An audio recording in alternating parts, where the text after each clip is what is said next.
Monsieur le commandant de la brigade de Jouarre, messieurs les gendarmes, la motorisée, avec une petite dédicace particulière aujourd'hui, parce que je sais qu'avec le mode day, ça n'a pas été facile, et je pense que ça ne sera pas facile non plus pour les habitants du Val pour rentrer chez eux tout à l'heure.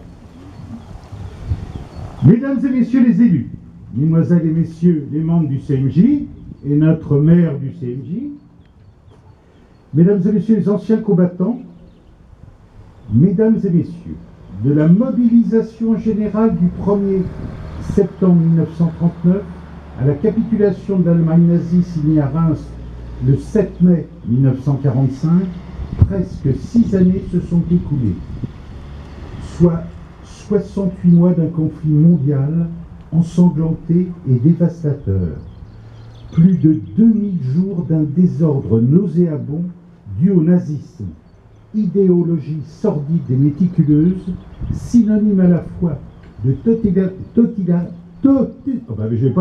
tarisme, voilà, de racisme absolu et bien sûr d'antisémitisme. Aux plus jeunes d'entre nous qui sont ici ce matin pour commémorer ensemble ce 8 mai 45, je veux juste rappeler quelques chiffres significatifs de ces 6 années d'horreur et de barbarie. En France, ce sont plus de 4,7 millions d'hommes qui ont été mobilisés, soit 40% de la population active masculine de l'époque. 541 000 Françaises et Français sont morts durant ce conflit, qui fut le plus coûteux en vie humaine de toute l'humanité. Environ 45 millions de civils sont morts dans les combats et les bombardements.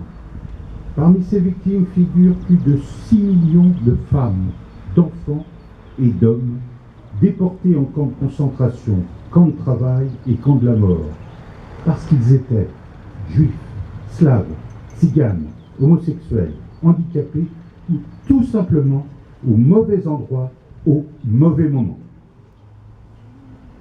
Souvenons-nous de celles et ceux qui ont accompli leur devoir avec courage et abnégation, qui ont consenti d'immenses sacrifices, qui ont enduré de terribles souffrances et ont bravé tant de dangers. Nombre d'entre eux sont morts pour leur pays, mais avant tout pour la paix. La plupart n'avaient pas 25 ans. Notre assiduité au pied du monument aux morts tombé pour la France, dans l'émotion de ce jour anniversaire, donne tout son sens au nécessaire devoir de mémoire qui est le nôtre. Votre simple présence ce matin est un message d'espoir et de paix, car nous sommes tous réunis pour dire à notre tour, ensemble, riches de nos différences et de nos parcours de vie, plus jamais ça. Pourtant, si le bruit des canons a cessé, nous traversons une nouvelle période sombre de notre histoire européenne et mondiale. Mais si au compte de notre peuple il y eut des crimes et des gestes parfois méprisables, souvenons-nous qu'il y a eu aussi des actes de résistance que les voix fascistes n'ont jamais pu couvrir.